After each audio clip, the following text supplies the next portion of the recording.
नमस्कार. आज संतश्रेष्ठ निळोबा राय यांचा अभंग. या अभंगात माझारी हा एक शब्द आहे. ज्यांचं वय साधारण 60 पेक्षा कमी आहे, अशा अनेकांनाही हा शब्द माहीत नसेल.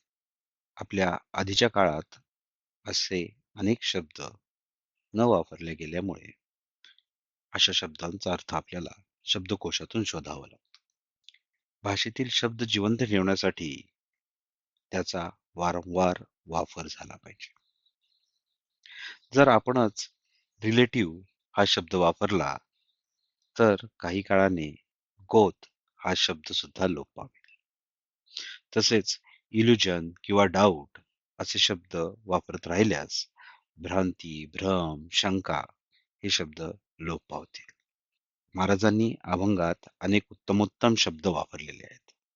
तुम्हाला अभंगातील किंवा इतर कुठेही चांगले मराठी शब्द पण जे आता आपण वापरत नाही अशी माहिती असतील तर मला नक्की सांगा. रामकृष्ण हरी.